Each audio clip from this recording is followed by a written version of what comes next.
Hey guys, Nick with PhoneArena here. You're watching our video review of the Samsung Galaxy R.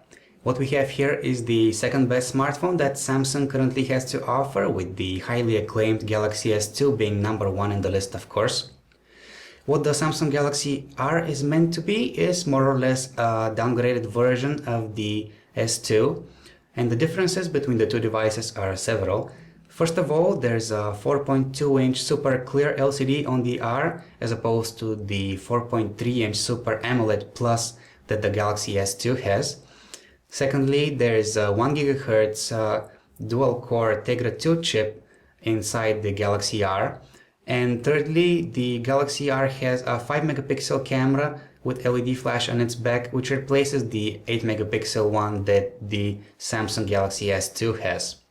Besides, the Samsung Galaxy R has a nice metallic finish on its plastic cover, which we find to be an improvement over the Samsung Galaxy S2's plastic feel. Here we have the Galaxy R on the left and the Galaxy S2 on the right. And as you can see, these devices look pretty similar. However, the Galaxy R is noticeably heavier than the S2, and it's also just a little bit thicker. Nevertheless, despite these differences, the Galaxy R feels like a solid device in the hand, and its metallized texture on the plastic cover reminds you that you're holding a premium device in your hands. All of the hardware buttons that the smartphone has are well exposed and provide plenty of tactile feedback.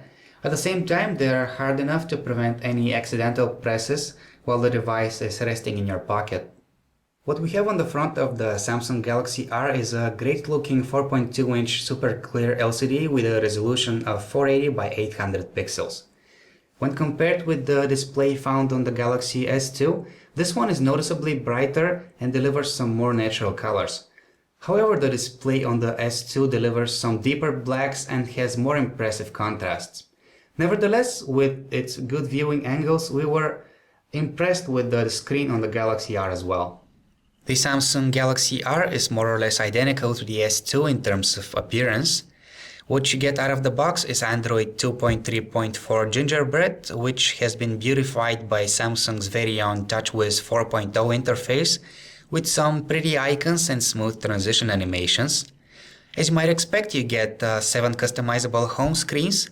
Pinching out gives you an overview of all of them. There's plenty of useful widgets in the set, some of them can even be resized to your preference.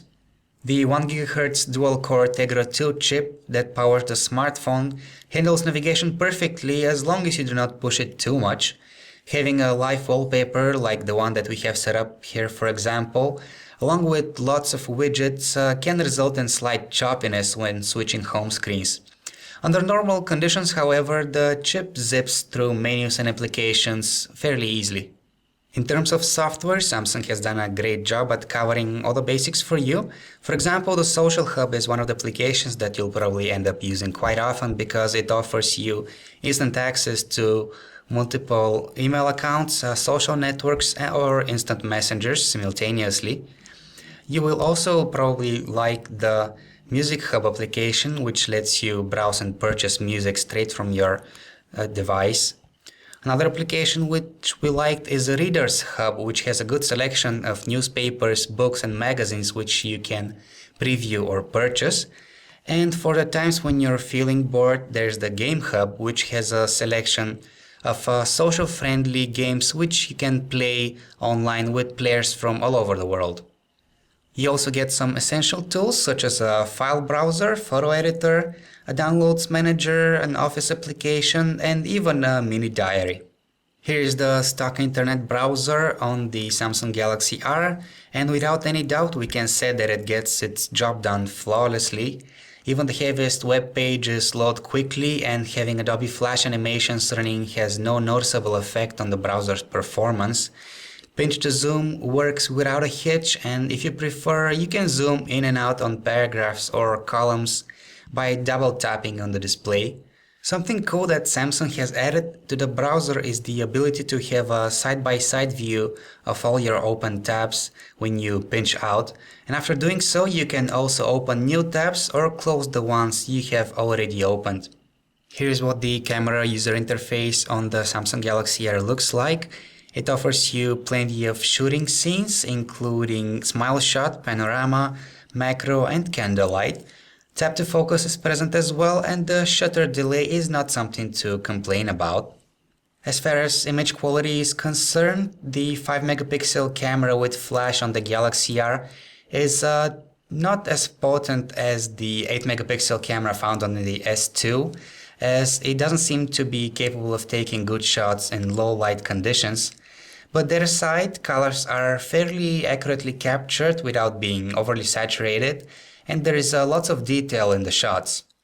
Videos taken with the Samsung Galaxy R look satisfactory as long as there is plenty of light available, but if you're shooting indoors you'll notice that videos look pretty grainy. 720p is the maximum resolution videos can be taken at, even though there is a dual-core chip powering the smartphone. The stock audio player on the Galaxy R is pretty much identical to the one that all of Samsung's latest Android devices come with. It has all the features that you would expect, namely support for album art, playlists, grouping by albums, and it also offers a handful of equalizer presets. It also supports the FLAC lossless audio format, which shrinks a song's size in megabytes while retaining its original quality. As far as video playback goes, the Galaxy R has no troubles running 1080p videos in both DivX and MPEG-4 formats. The spacious 4.2-inch display makes watching them on the smartphone pretty enjoyable. Alternatively, you can connect the smartphone to a TV over DLNA by using the AllShare application, which comes pre-installed. The Samsung Galaxy R is equipped with a secondary microphone that is used for active noise cancellation during calls. With its help, the in-call sound performance of the smartphone is more than impressive. The other party could hear us loud and clear on the other side of the line, and our voice was natural and distinctive. The earpiece performed just as well, but we wish it could have been a bit louder. In terms of connectivity, the Galaxy R comes with a 21 megabit per second HSPA radio, which is pretty fast considering today's standards. You also get Bluetooth 3.0 and Wi-Fi with support for Wi-Fi Direct and ABGN networks. The GPS radio took about 2 minutes to locate our position from a cold start, but afterwards it took it about a couple of seconds to do the same task. All in all, the Samsung Galaxy R is one impressive smartphone that offers plenty of processing power packed up in a pretty slim body. It stands out with its beautiful 4.2-inch display, and the in-call sound quality is way above the average. On the other hand, when you look at its price tag, you realize that the Samsung Galaxy S2 is only slightly more expensive, but it comes with a better camera, it has a faster processor, and it is also slimmer and lighter. Overall, we feel like the $50 or so difference between the Galaxy R and the S2 is not justified. However, before rushing and getting any of these two devices, you might want to consider some of the alternatives. For example, the HTC Sensation comes with a gorgeous QHD display, it has an aluminum body, and it comes with the beautiful HTC Sense interface.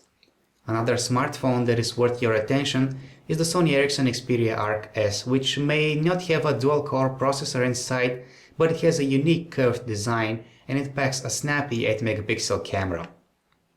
Thank you for watching our video review of the Samsung Galaxy R. This was Nick, and if you'd like to check out some of our latest smartphone reviews or to get updated on the latest from the smartphone world, feel free to visit our website phonearena.com.